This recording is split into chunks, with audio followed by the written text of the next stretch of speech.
khele hei voina hun ma sa mi thiang hlim lor kan soi kha kan la soi zo lova a chhun zom na karon bo sai le don ania mi thiang hlim lor chung chang thu hun ma sa kan soi a khan lali so Krista hi ami thiang hlim te lor tura a local ni a hian mi thiang hlim te lor tur soina local don lova ami thiang hlim te ta na thil ro pui tak tak ron ti sak tur tam tak ane ni ti kha kalo soi to a kha ngai thatu te chon kan hriat to ka ringa chumi ami thiang hlim te lor tura a local ni a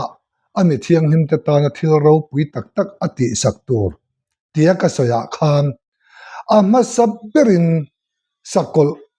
lali so Krista local ni a khan aron te boral don ti kha kalo soi to a tin apani na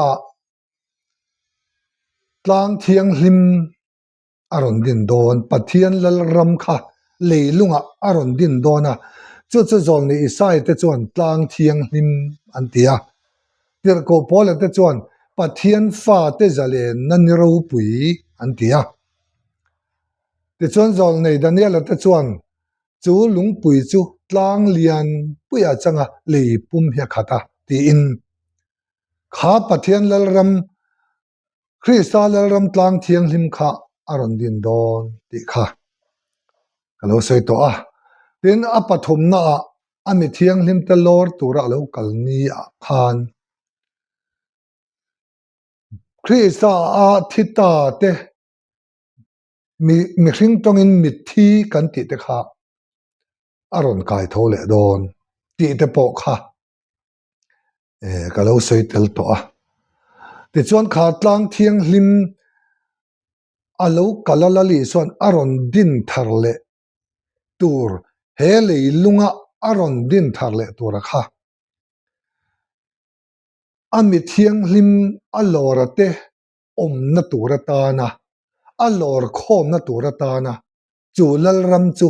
aron din ani thu po kha ka phak ang to khan ka soi to a amaro chu ko o te hi a tha tok lowa a fia tok lowa khaminia po khan ka hrenga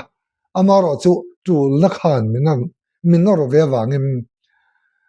khate khan kan soi bora tin pathian thu po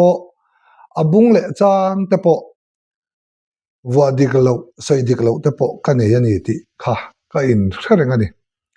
amaro chu ke ma ka hanin thiam chop dewa abung le chang soi diklo a in athu soi diklo hi apoi mo jok nia ka hria da wangin abung le chang ka soi diklo na lama khan min lo ngai dama kalom hle ya athu ero ka soi dika wangin keima ero chu ka hanin nem chop ania ti chuan ang po ni se pathian thua khami ten an hriat ve ka du awangin pathian in min pe ka hi ti hian local takin nei om lovin pia pon chho ve theina kong om chun te zongin lalpa Iso Krista chak naringin ti hian kan soi ve bor ania ngai thatu tele comment tu telama po na sat takin du sakna te mal som na te ka dong malaka loma en me du sakna lom thu kan soi ni sela ti chuan chu lalram leilunga pu hleyaten kawangai em lalram ro pui din tharle lo thleng tur kum sang ro rel tur ni ro pui tu na lo eng toro ti kha ami thiang hlim te lor tura alo chuk nia khan alo chuk rualin chu lalram chu aron her honganga ti chan chen tha mathai jek bung som ni le pali chang som thum pakhata ti chuan avantir ko te chu torot ri na sap tak te ne na tir chokanga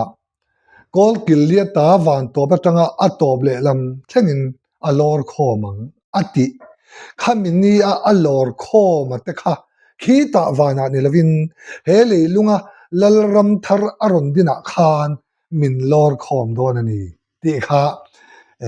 kan soi masak kha kan thual nun le ni sela tha in ka ria a chan chu comment lama te ke ni chale ro chung tur kan ne mi thiang hlim lo ri om don lo ti te kanan dong na nawa a tha ema soi tu lama tang chuan kan lo soi vek siang lova kan ril ru a soi tura lo langa kha kan ron soi pop popa ngai thatu te lamain lo feel tara chuti chuan I soi lo hei than khat phei chon lali so chalo kal dei to lom pentecost ni a khan sakol te polo lang dei to lom ti te pon ron omani ni a thavek wenan kan mu dan te kan hriat dan te chu zalen takin kan soi thianga amai ro chu kan mu dan te kan hriat dan te ro lalpa en nalama tangin lalpa patla tangin bugila dikangem ti ro mania kan en fiat poimo len ka ria ti chon tu ne kan soi bel le du achu ami thiang lim lo ra hi a ma saber angin kan soi rualin ami thiang lim a lor khom tur tak tak a hi chu a hnung ber ani don ti kha ka soi dana tang khan kan man thiamin ka ringa mi thiang lim a lor main sakolaron te hlum phat don chuta ami thiang lim a lor khoma turin lalram aron din le phat don chuta lalram adin rual chuan mi thi Krista mu hil te kharon kai thole phat don chumi nuwa chuan ami thiang lim te chu ni china kan soyang khan kol kilia ta van to patanga top le lam thangin ami thiang lim kan ti ne chani toite kan soi ma sele lokanga mi thiang lim alor don lo ti te hi comment lama kan don ania ni azia ga chon mi thiang lim alor don ti hi a injiak lo bok tin comment lama lali son mi thiang lim alor don lo do da su vanter ko te ina lom lor don ti te pok ha kan donga ka lom khop maya khang te pok ha han soi fia deu hlegela ni alali su atakhian mi thiang limi alor don ti in min ja saklava avantir ko te chu to toro ri na satak tenen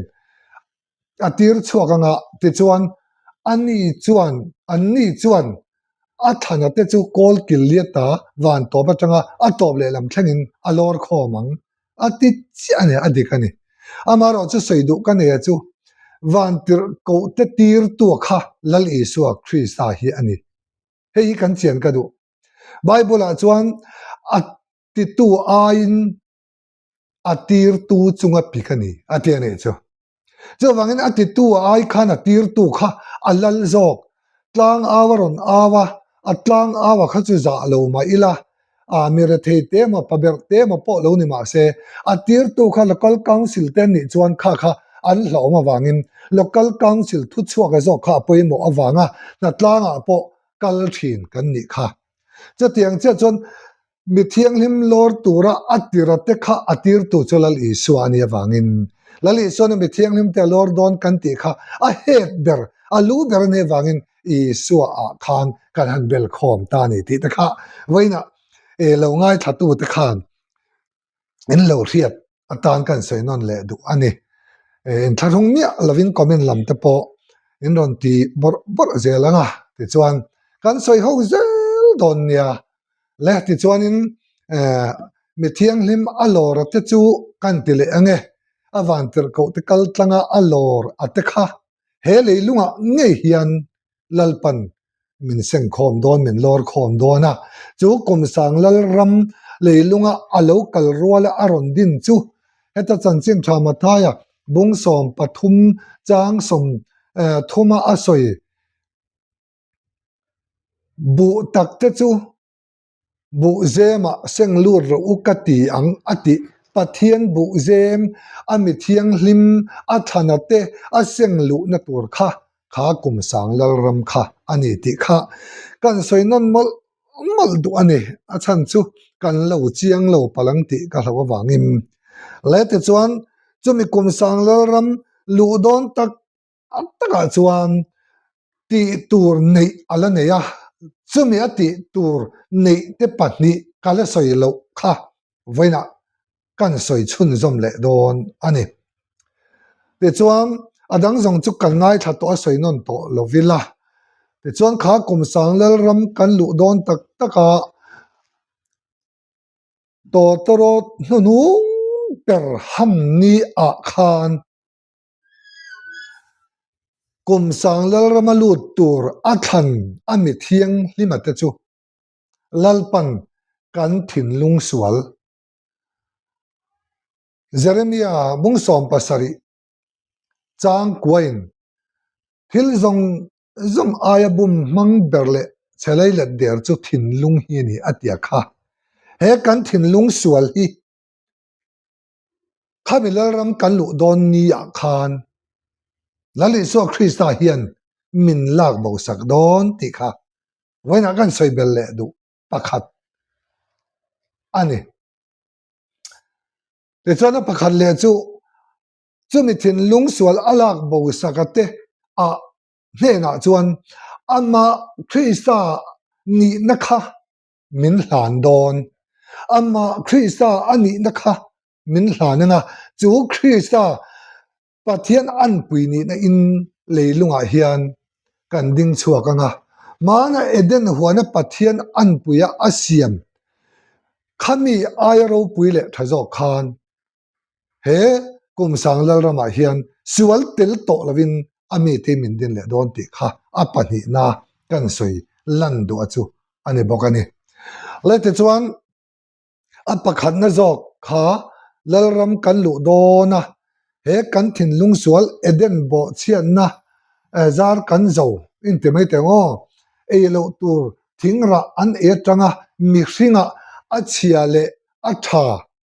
riat na kan lo nei ve ta ka taka hi lali so Christian alo kal nia khan min lak bo sak don hei he poimo lup to kani chu ti hian kan soyanga thon khat korin bung som panga chang som nga pakhat le nga ni nga thum kan chiar thak chuan unau te u thuru ka hil don cheu hi kan za in kan mu hil kher lawanga chu mi om ja chu kan za in kan thivek don lo kan thivek kher don lo ati na ni chu kan za in kan mu hil kher lawanga nima sela to torot nu nung ber ari khuna chuan reilo te a mit khap ka lawa ti dang lamin kan om fek tong to torot chori don sia chu ti chuan mit thi te chu troi thei lawa kai tho in an omang ke ni po kan za in ti dang lamin kan om vek tong ati ani chu mi ti dang lam a kan om dan tur le min ti dang lam dan tur taka kha voina ka hang soi chak em mani a kan soi man tak lawa kha kan soi le don ania ti chuan ti dang lama kan om dan tur soi ma salavin min ti dang lam dan tur zo kha kan soi du chuani ti dang lamin kan om vek don atia ti dang lama kan om don chon min ti dang lam dan kha kan rian poimo eng tin nge ani min ti dang lamang kan ti chuan ni china ka soi to kha to toron nu nung ber atia kha ami thiang hlimte lor tura alo kalni to toron nu nung ber aron hamnia kha Thessalonica thon khat bungli chang som paruka lalpa ngai chu au thom nen van tir ko chung nung ber o nen pathian to toror ri nen wa na teng lo chuang ati kha to torot nu nung ber aron hamnia khan amma mi than ami thiang hlim kha lal rama alor khom tur te kha ti dang lamin kanom dona min ti dang lam vek dona ni chumi min ti dang lam dan tur taka kha eng tin nge min ti dang lamang kan ti chuan ni china kalo soi lok tong kham he eden chul chuak bo chiat na thin lung chelai let der bum mang riat fia thiam thei lo kan ko la hi khan min ya khan lalpai so Krista hian min lak bo sak lalpai so Krista hian min ron po phoi sak don ani kan pathian chu fakadum ro se chu vai na hian ilo ngai to ngai lo ani po karinga ke point ka lo ngai to ngai lo ma se lal panamiron pek ni a ka hlim zia ka lom zia mai chu he thin lung hian nok em ani ti hi pathian tharau lama inun to chuan I khechiang khopang ani na taka chuan he thin lung chelai le der kan kola hian pathian ne na len dun reng du om dun reng du thin ni ma ila lalpa tharawin min pola thutak hriat na te kan mi da han ti wara enge mani khwa kan han loma kan han lama kan hlima chu van nun a chuan kan han chenga ma sek reilo te a dar kar ni khat lega chu mi thin lung chual bum mang chelei le der edden bo chen thin lung kan chom chuan pathian ne kan in pol na tur kar min dan le a ti chuan tharawa nureng theilovin ti sa a minom tir le thin hi hei hi a khe om ngoi thin ti hi tharawa nun du tak tak te nuna chuan in lo chiangang lam tuala te kan va tharau mi chiama adik pathian thu soina po tharau min pola pathian thu that tak kan va soi thin ma se dar kar hi khat leka khang lam nuna khan omreng theilovin kan ti sanun lama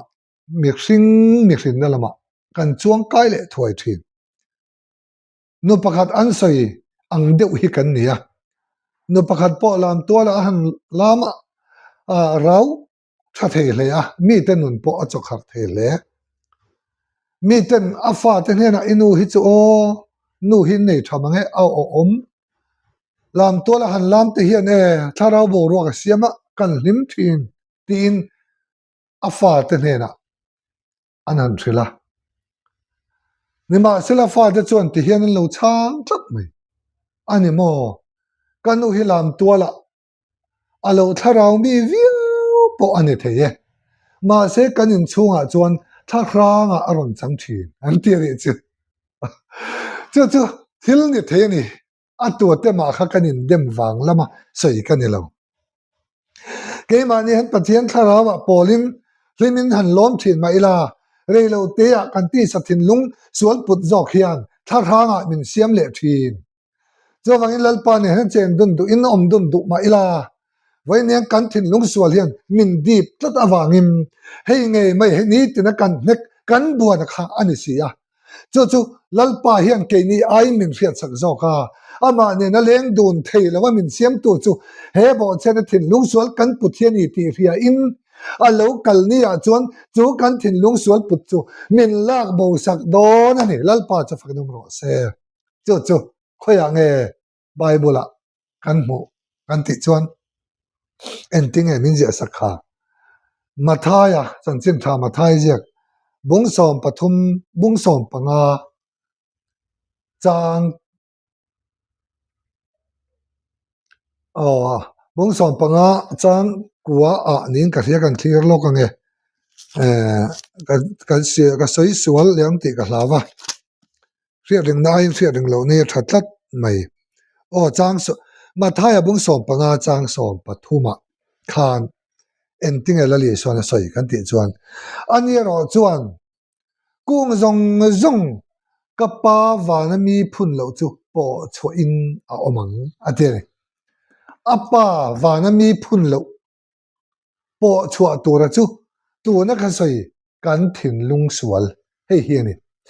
hei mi hringa atira pathianin adamate asiam nia khan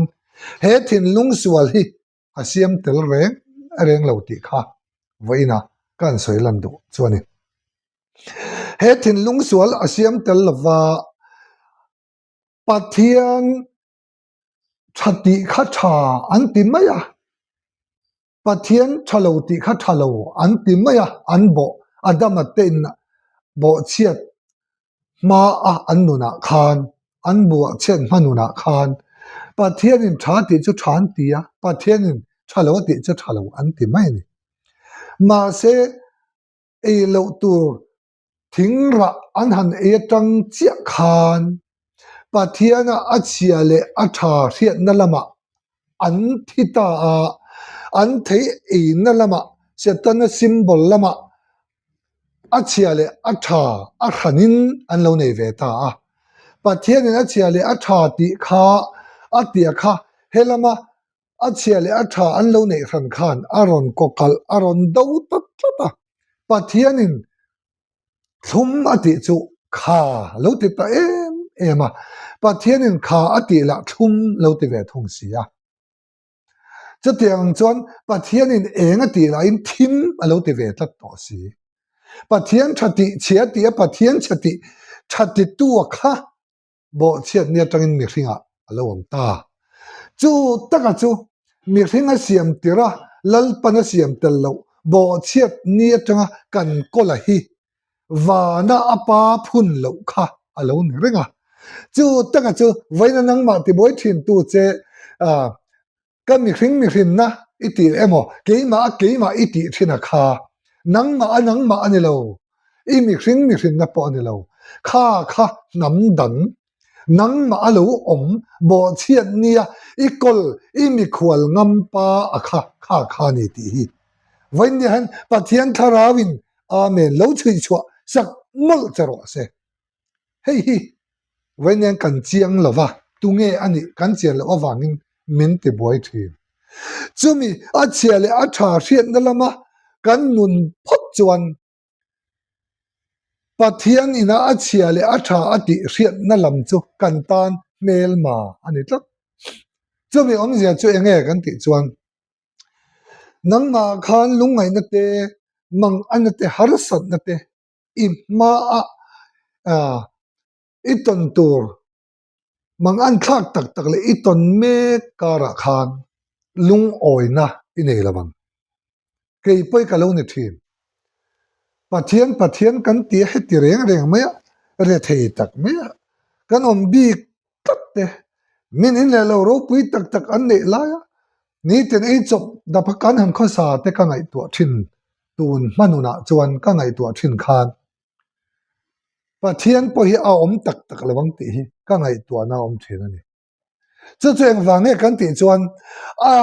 bo chiat na nun a chia le a tha riat na lama kan nu na wangin pathian ina kata na thum tak tur mi ron pe kha ka ti tat ma se lalpana a chia le a tha ati riat na lama ka han nun thiam china chia chuan khatiang nga har san na le mang an na ka chunga lo thleng thina kha katan mal som na ani ti hi ka juk mu fia thiam ve ta a chu mi ten lan lo phuwa keinin van doina kan ruat hi mangai na lan tir tu ma se tha phan mang an boina lom na na siam ta zo ka ni ti kha vainen pathian riat na ding tu te tan chuan lam pui lo the lo ni ta lo ni kan pathian chu fakin ro se chu mi hringa a chia le a tha riat na tlanga kan din chuan pathian ina a chia le a tha riat na kan nu na a tha ti zong te a tha lo ti zong te kan bu fia theina tura mang an te har sat na ruama be hruai lu na hian kan do dala pathian laga kan hel thi chu ni zol ni sai bunga chang som nia pathian in thumati te khati tlata pathian in khati te thum te thina pathian in enga ti te thim te thin tu ti mi hringa om ani izia min thila kha taka kha vaina ka sai do chu lalpa ne min len tlan tir thelo tu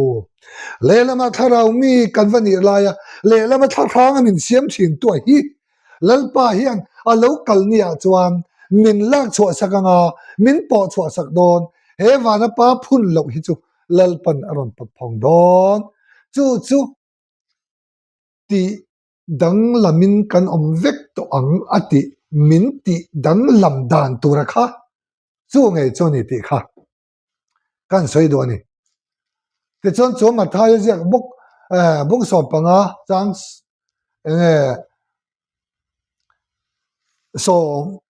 pakua khanin tinge soi kan ti chon thin lunga hian ngai to na sualte alo chua kani ati thin lunga tang ngai to na sualte uire na te tual tha na te ruk na te khang zong kha thin lunga tang na lo chua kani atia chu thin lung sual chelai la der vo innia kan ti du lo zong kan vati le thin te tharau mi ni to chung rang sia mi hau pok an tum to lo la min hau tir le thin tu te khatiang ang kha lalpa hian vo innia nang le ke hi min riat saka wangin alo kalnia chu Krista lalram tlang thiang hlima sual tel to lova kan lu theina turin khami kan lu don tlang thiang lim kan lu don khan lali so Krista ami thante ami thiang lim te chutamin lor khom dona chuan kan thin lung sual hi aron delete don aron pot phoi don ti kha hallelujah vainan onau do tak ka soi du chuani te chuan ziak dang tam taka kan mu thon khat rom bung som pakhat chang som ni le parwa eng tin nge min thil kan ti chuan chumi ni lalpa ni alo kalni a chuan zayo na tangin chandam tu chalo chuakanga Jacob hne na pathian ngai sak lo na chola bawang chuan hne na ka thu thun tur chuania an sual te kalak bo huna chuan ati amen lalpa chafkanum ro se waina nang ma ti du ta tu le ti re thei tu salaman thin tu chaka lalpan chumi ni a chuan hallelujah alak bo sak don se ni la sem tu ha la tuk phei chuan hun tani ten ral zela khovel thil moi ten chuai kan chuan a zong hilalpa I thei na in ati bo hun mo kan hak I chak na ring zel chung hian alo tian I chumale chuan khamini a khan lalpan min la bo sakanga ti chuan chu lalram pathian in le lunga ron dina chuan kan lu tanga ti chuan mi hring thar sual tel to lo pathian an pui ni na in chu lalrama chuan pathian mi than ami thiang him ta chu leilunga hian lalpa pathian nen hallelujah amen ro kan rel don sin aro pui lu tukani o chata chuan thi na te lungai te tra te om to don lawani ti kha thopuan bung som ni pakhat chang lia kan mu thi na om le to lawanga lungai te tra te om le the to lawang an mi te ta mi tui zong vai don si a ti in kan mu ani chuan in faina lungai thin tap thin na thin thi thin hi khalal ram kan lu ni chuan lungai te tra te om to lovin an mi te ta mi tui zong vai ang ti kha zohanan pan mo siar karalal pan hne na in pon na khan lo thila zolni sai hne na po lo thila mi dang hne na po thil zolni sai bung som ni panga chang ria da chuan thina cholem hlen ta lalpa chuan ani te ma ya ta mi tui zong cho fai anga hallelujah an mi te ta mi tui cho fai anga ami te ming chia de chu leilung lo zong ta he la bo don ani ati kan pathian chu faknam ro se avaro pui te lu o sei tu tam te lu lem le kha thin lung sual ala bo don chumi thin lung sual ala bo saka te chu ama pathian an pui ni na kan din chho thena turin khamelali so Krista ami thiang lim athante lam tura local ni akhan amma ni na dik tak thin lung sual alak bo saka te hna khan amen hallelujah ai so Krista ni na khamin hlan to don he tha sai hi I lo ngai khal deuh hlek ani mai thei lo ngai khal su lal I so Krista hian ani na hi voina min pe don chu pathian thua tam tak mu tur omani chawai ni so Krista ni na kha voina kan ro chung don ti chuan ani ro chu pathian ani na ading tonga cái nín Christa ni na in pathian an pui ni na in le lunga hian ro kan bel don ti lai kha wena ona to karon ser du chu in riata karon sei du chu ani chu tiang ang chu en ting ni thiang kan ti ani mai thia Josepha chung chang thua khan yan en teng en ting e Josepha kha achan chen ni ta le he tiang hian kan ho ni ai kopta faro zela tan tirani ma se faro mumang an fil fi a kham bong pui thau tak tak pasari kha bong pui cher tak tak lo chuak nu nu zo khan ai zo veka bu vui tha tak tak lo a vui kha bu vui che tak tak khan aron ai zo le fek ani ti an bu khan amang anga chumi fil fi thenam lo awangin Josepha kha chumi fil fi tur chuam zela tangin la chuak ta ti chonam fil fi ta a tam kum sari lo then main tur kum sari lo then dona chuta puar kum lo thena tam kum lo then huna kan dam kho chho thena turin iram le inam hi adam kho chho thena turin puar kuma hian lo in che khoro a thon thuka sai chan reile tuk don atia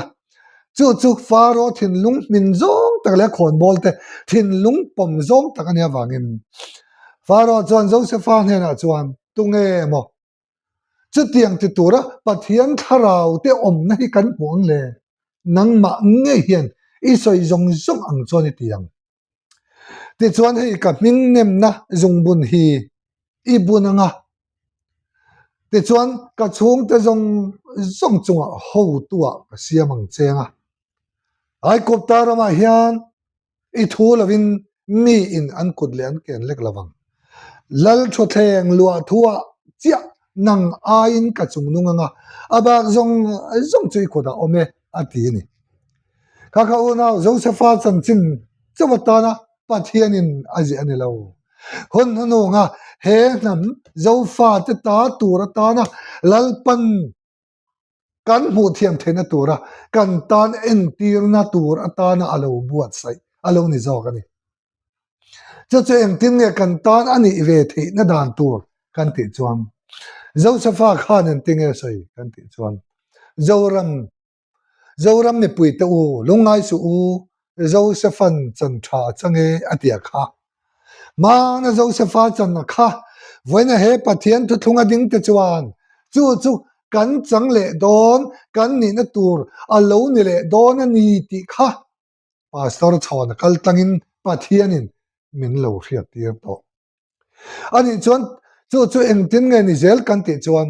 faro chu kan tu huna ta na tu en tir nge ni ang kan ti chuan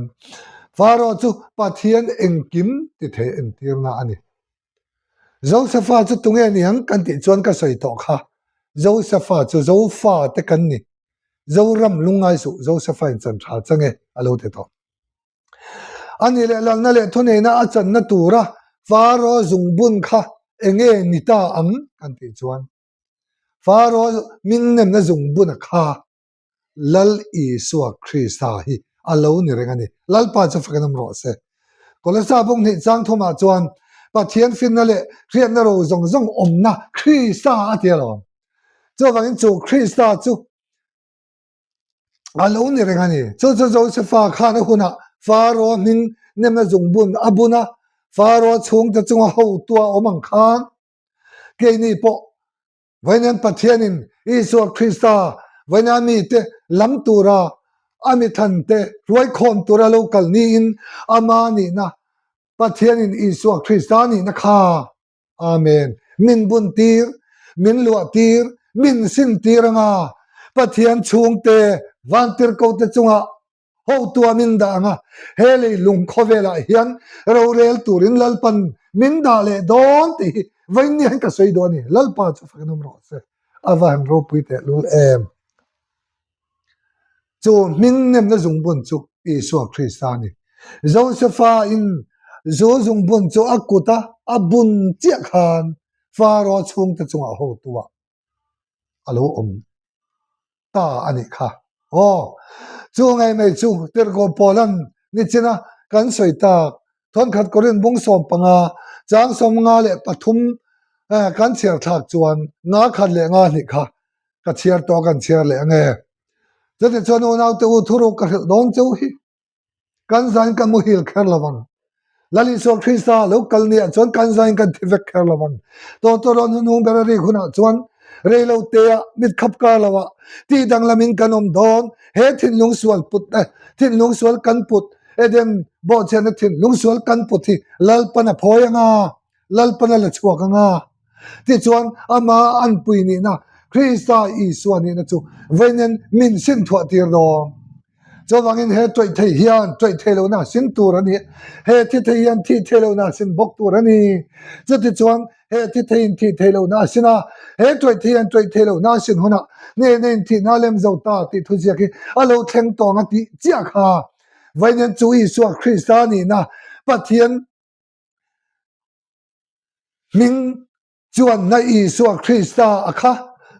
vanya lalpan min buntir min sin thua tiranga ti chona ma an puini nin leilunga hian kan dinga vantir ko te chung thu le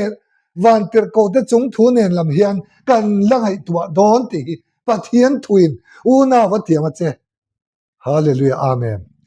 avaro puive chu tiang em chu kan ni don em mi ti in iloin ngai palange loin ngai su thon khat korin bungruk chang dia khan eng tin nge min ja sakha ani lo le mi thiang lim te hian he khovel hi kan ngai tua don ani ti in relovem ni le he khovel ma hi kan ngai tua don ani si chuan heng dam chung ko sak na thu chu sai lo van tir ko te chung thu po kan ngai tua don ti in relovem ni ti kha lai ro chon kan sanuam viau ka han soi kha chon arum lu tuk kan te mai thei ma se la chon lal sang zolin ti hian min sak sakani kha engtin mo lali suamin mangai na wang hian ka phulo lal tho thlenga thuin angel terolam kalrelang ama Krista ru lua puitu kan ya wangin ati kan pathian chu fakin ro se cho wangin unau mi te chuan rorel sakturin khop tin rengilal pa man thing thiang ti pathian thu in an tana an soyani an soy khadik lo ka tilo a omreng ma se veina ka soy ve tu chu khop tin renga pathian ma thing thia rorel saktu tu ra pathian thu veini hen nei ke ni chu kan ne lo rorel saktu tu ne lavin rorel tu ne zok turin Isu Krista ni nei kan lua don ti lali so Krista min ka soi do ani kan pathian cha fakna mo se aro puilu to ka se chu ro rel na chu voina hian I chan vo tu ti ani ti hi kan rian kan cher chu ngayam bible a hian a in jek vekani engtin mo in jek ka thu tuk te itia ka kong te zo chuan sipai hotel alpa chuan ka in chunga roi relanga ka ro re lemun te chu I vonga ngate lo male hallelujah amen chu wang chuan ro re saktur ni lovin ro re tu ni zokin venia hian lal Isu Krista ni nei kan pudon ti chuan thin lung sual om to lovin nun tharin pathian an pui ni in hallelujah he leilunga hian kan dinganga khovela nam tin chunga hian thu kan ne tho don amen chu chu khoyang e kan mo thopuan bung ni chang som ni paruk ni sari kan chial thak chuan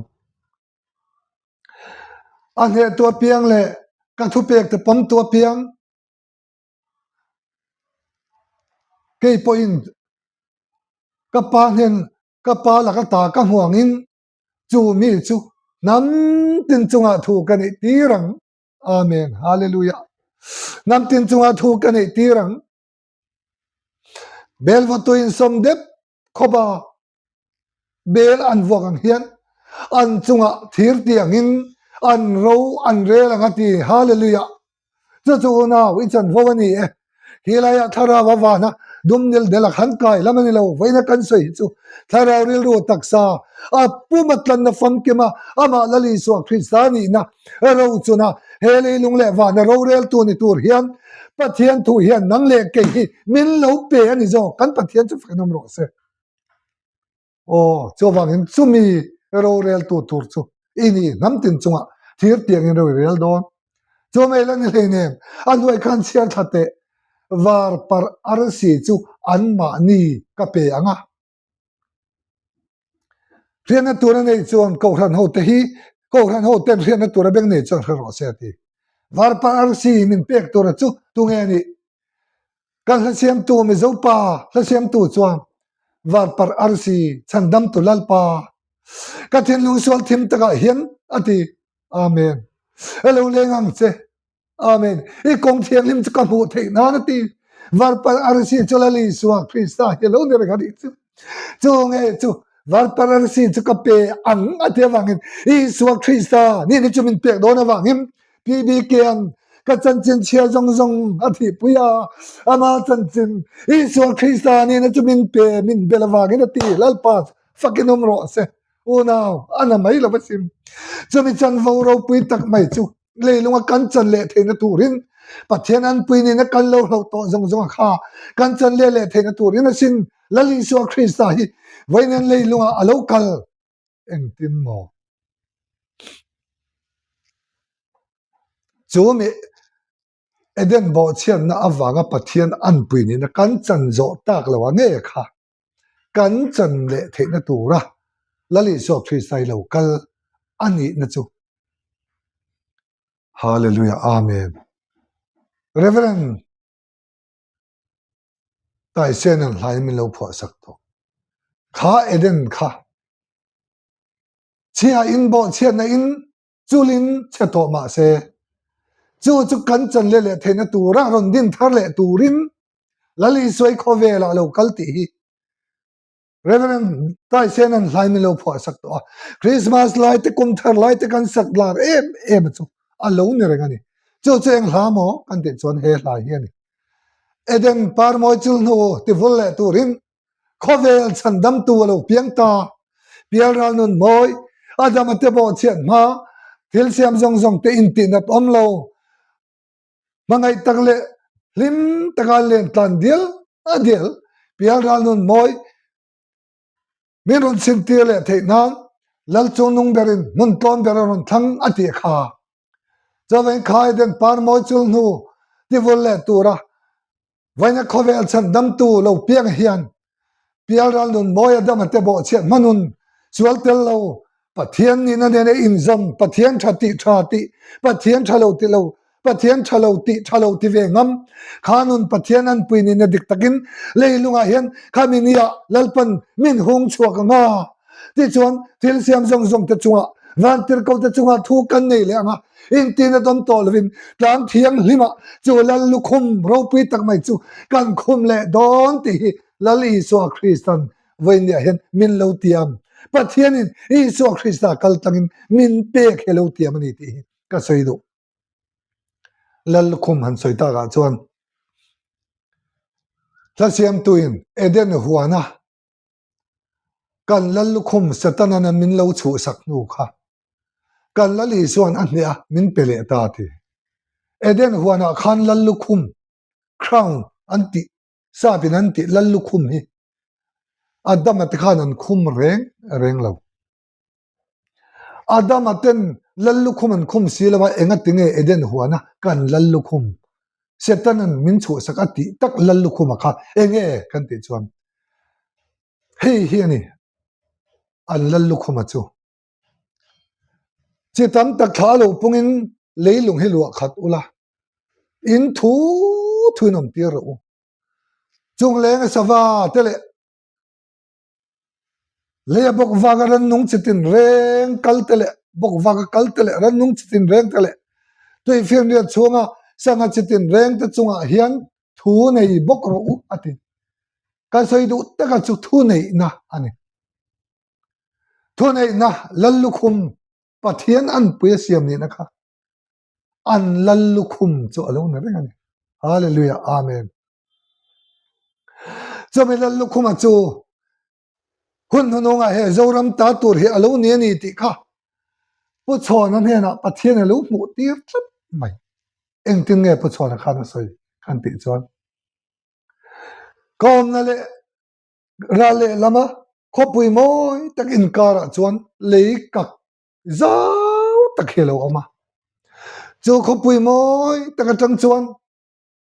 khopui ri ni om tak hi o in ka he na lo thenga hei hi zoram ta turani ti in lallukhum alo lek langa ateni chumale hei zoram ta turani ti in lallukhum alo lek langa ti chuan lallukhum hlui ber kania lallukhum hlui kania lallukhum thar ber kani ati ani chu lallukhum hlui ni na lam kha eden huwa na thu nei na setana lo chu sak to kha ni ya lallukhum thar ber ani na chu vaina lali chuan chu thu nei na thil siam zong zong tele van ter ko tu chunga thu nei na min pek lallukhum kha vainan zoram ikhum le don i ta turani ti lali so krista mingin vain hem karon ser sak du cheni aro puile to cho choni la siam tu ten vana i so kam on chon ke pa ko khum ver o lallukhum ro pui ber chu pe tu lallukhum chu vana i so kam on ke pan ka khum ver vô việc rồi mọi người lần lục khum chẳng cái cái đinh về tour chú ăn lâu thì lần lục khum à ít chân vô tour anh rồi rồi sao cái đinh tour người là vin rồi rồi tourin với nhà hiện là pan he hami min da anh thì cái suy độ thì cho nó top lắm cái này to ăn thì cho anh tin nghe khá thiên lung sual alak bo khá sual chú khá với nhà hiện thiên lung sual khá là kinh lâu thiên lung sual khan tu na corona virus kan ve the na ti thiên lung sual kan put awanga ve the kan ni adam ate siam ter lai khan chung nam na ve the na siam reng reng lo ama an puya siam ta kha pa ni na no pang kum upa tar chak lo kan ti ta kha adam ate khan siam terin a siam lo thalai va ni na siam ani mà sẽ anh ấy nghe cắn nata cắn đầm lava khi cắn kaya cắn tara cắn upat thấy cắn tiệt chuan khá bộ chiên nó thìn lung sual cắn bụt khan chung dòng dòng cho cái mà này hiền alo ti ra ni ti vậy nên cái sợi chua độ cho này đến cho này lâu thì nó khéng à cắn nụn nó khéng à min chặt tu min te lum tu kha bo chen na thing ra tha tu ten an e atanga voin khenga ke ma nia lo om ta zela ni rom bunga kan chiar chon cho te chon adama bo chen na nga bo che ve lo tu te chunga po ti na chuan ro rel si thi na ti kha voin ya hen kan la choma choni ba se chui suwa krista local ni a chuan ka soi tong khan he ti thei hian ti thei lo taksa he toi thei lo taksa krista ni na chu amen lali suan min ron hlan don ti chuan i so krista ni na chu vain yang kan sin thu anga lali so krista ni na im pathian chung te wang tir ko tele he khovela hian thil siam zong zong tele mi hring te chunga hian pathian te ni na in kan ding to don chu aro pui don to chata ja chuan vaina ngam dang zan tel kan ti te hian i tel lovin ka tel lovin pathian hen be to don lo vaina chuan i tel lovin ka tel lovin pathian he ngam tel lo hian an la be e thi anima na nakin kan ma lo ka chu lalpai so krista ami thiang himte he khovela lor khom tura local nia chuan nam dang te hian i tel lovin pathian mel pon ho thei don to lo an be thei don to lo chu khoyang e kan mu kan te chuan zon le isaya bung som li panga chang som palia ai kopta thokrim ho tele ethiopia misang tak ta chu i ne nan lo kalanga in ta anom tong khai diet bun chungin hnen an lo kalanga bok khupin chibai an bukan che pathian chibai bukin male bok khupin pathian chibai bukin chibai an bukan che ti chuan chung chu in tan om to anga an ni chuan nangma hian pathian om adang reng reng anam lo pathian dang reng anam lo ti in nena khongai na an di lang ati Johnny sai bong som ni panga chang som pali khan chiate chu chan vo tur ani chawangin tuna Hindu pathian tele Muslim pathian te Buddhist pathian tele Mem sa khobitu kanti pathian tele lali soin tuk tang ti ram zong ngai zong ilal panaron ti bawra langa an chungo ma pathian tani turin he ngamilal pan Isu Christani na din chwa pui turin leilunga hian min par chwa tir don si chawangin chung nam dang te chon lo kalanga e khai nang manian pathian lo mareng mai Hindua tanga pathian kan lo biak ramate Buddhist sawin Buddha pathian kan lo biak te ala pathian kan lo biak te hi pathian te kan lo ni lo o mi zo te pathian zo fa te pathian lali so Christai pathian te kan ni ti in ne na bok khubin ngai dam dilin chi bayan on bugang che chumi tur tan chon he khovela henlal pan min siam thara min din thale don ani ti hi zol nei Jeremiah khan min lo tiang asi zol nei Jeremiah bung som thum pakat khan chiarte mana kan ena lalpa lo langa khan mangai top lavin kam hangai cha chawang chuan amen hallelujah kadin tharleng che nula thiang lim Israel din ngei lo niang a het to don ani chumale bum mai thei to lo chevele mai thei to lo din ngei lo nianga khuang tanerin chelenga lim lai lam na huna ital yang amen ka sei duat chu mangai top lovin ka mangai cha ti chuan lainat nain ka ruai ho ache mangai top lovin ka mangai cha ti lai tak lainat nain ka ruai ho ache ati lai tak kha ruai ho ngai khopin khoya nge kan lo bo le khoya tangin nge kan lo bo ba khoya ruai ho le tur nge kan ni ti lai te kha kan soi fele nok te ruai ho kan ni na mun chu hei hiani ifa te chu ina tangin an lo leng chu ka khoya ngen omiti va zonga kholaya an doang to gen lo va tal pola ti chuan ina I ruai ho le ani chutiang che chon mana khan eden huan ta pathian du lo zonga an lo om to wangin eden huan tangin lalpan a ronot chuak to a nima sala mangai top lo mangai wang khan laina nain ka ruai ho che ti lalpan min ruai ho le na tur chu mana eden hliani to lovin khalal ramaron din eden dhar puswak lianan vanro pui eden thar nuam chu lungayom to lo na mun chu oi tinge ka than veng it's a tuan lal na rameng moi nuam tak ati rama khang vainian lal panami te min ruai ho lenga min din thar lenga khuang teren lamin lalpa hikan fakto don amen hallelujah chu lal panatiam chani chawang chone Krista ani na chu vainia hian kan sim thwa don wangin chu zung bun Krista ani na chu vainia kan bunanga kan sim thwa to don chutiang chuan pathian te inni etia sam som riat pani chang ruk thua kan mu kha atakin kan chang to don ani amen ti chuan ole khang kha vaine hian kan chun zom le na lani sela kala soi zo man lo na sa kha lalparam rondin kumsang lalrama khan chu thin lung sual ala bo to dona chu bi thin lung sual tel to lovin che thiang lim kan tha tur hi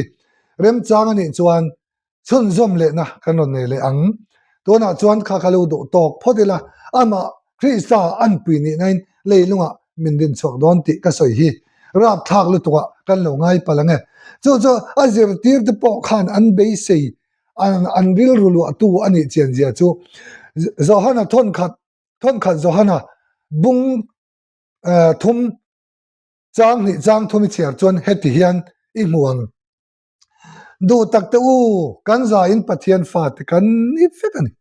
nima sela eng tiang angin nge kan om don ti ero chu alalang ri lo ama alawin lar huna chuan ama ang takin kanom don ti kan ria ati lalpa chu kanom ro se cho wangin ama alawin lara ami thiang limte ami thante lor tura local ni hian ama ni namin pega mang takin kanom nga ama isu krista kan ti kha pathian ni ne thuanga lal thu thlenga luanga ke ni hian a chung tele pathian chung tele le hian amen ro kan relanga tel siam zong zong tene pathian fa te zale na tang thiang lima in tinat om lavin hallelujah kum sang khat chung ro amen ami ten kan rel don chata chon namdang chitin rengte namtin rengte tong tin rengte an lo la kal dona he rama hian amen hallelujah ifate pom turin ifate roi turin an lo la kalanga he pathian lal ram hausak nahi amen muturin an lo la kal don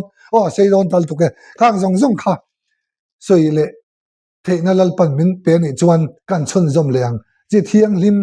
sual tel mi lo kum sang khat chowin kan thanga kum sang khat azowanga te chuan chatuan lal ramar her honga chu mi thleng chu ma baga la nei le ila a thane ole ka soi tui ta don le tuka heng zong te lal pan tharau le a tharau thiang lim le he pathian thut ka tanga min mu tir ani awangin voin hang ka unau du tak ka han soi chan tak chu kan thiamo kan dam ma tharawin lal pan wana min loranga ti a tharawa khita khoi lai ma lo thu than nin nel khatum su tharawin lal pa hian enge min lor don lo tharawin van kan kai don lo lali so krista lo chukanga amma isu ani ne zo a krista isu ani ne kha min sin thua tiranga pathian an pui ni nen le lunga hiam lalram thari kan lo le don chu wangin chu mi mun chu changle turin mi thiang lim lor hi ma sabber angin kan soi thina a nunung bera ti chuan chung zong zong ani te min pe fel tu ba chuan avan tir ko ta chu to ro ri na sa tak ta ne tir chokanga kol kiliata van to ba tanga to ble lam thengin chu lal ram zo rama aron din tur zo ram thar